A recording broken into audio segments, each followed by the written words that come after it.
I'm Ricardo Hausmann from Harvard University, and it's been a pleasure to have participated in this event. What I talked about is this asymmetry between the market economy that has this incredible ability to sort itself out and to figure its problems out. Because in the market economy, goods have prices, and those prices give information to the different actors, and these actors have a profit motive, so they respond to that information and those prices.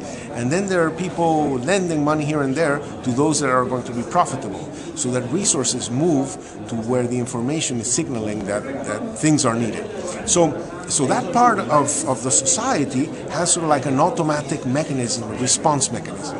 But on the other hand, and increasingly so, societies have governments that provide an enormous set of different functions, whether it's roads, ports, airports, security, personal security, certification of food safety standards, of worker security, pensions, the stability of the financial system, this, that, and the other.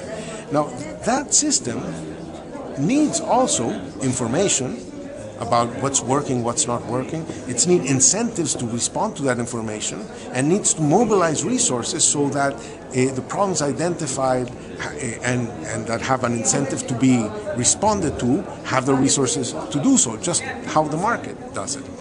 And the point is that this other system, it doesn't have necessarily that automatic system. And I pose the question, what is the system that allows that part of the economy to respond? And I would put it to you that it's very different in different countries, and I have not studied many countries. In the US, which is not my country, I'm from Venezuela, but in the US, it seems to be a very complex political process that nobody particularly likes, that nobody designed. It's a process that has evolved. And that process involves, at very different levels, organizations trying to influence decisions to their benefit.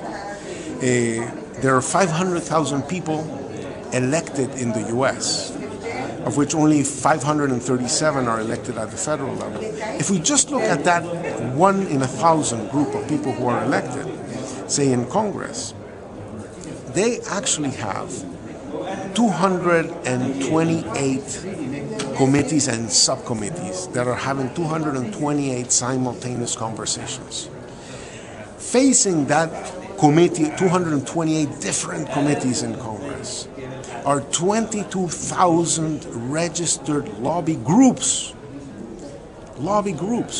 And these lobby groups are looking at all the details. Some of them want to save the whales, others want to eat whales, some of them want to prohibit abortions, others want to maintain abortion legal, some people are worried about old age people, or about working people, or about the security of nuclear energy, or whatever the issue is. So there are many, many, many issues that are informed and addressed. Now, these lobby groups also participate in funding the electoral campaigns of candidates. And this may actually be a part of the incentive structure that it creates incentives for politicians to listen to them. It creates incentives for them to be responsive to the different claims people have. It can be corrupted. It can be hijacked.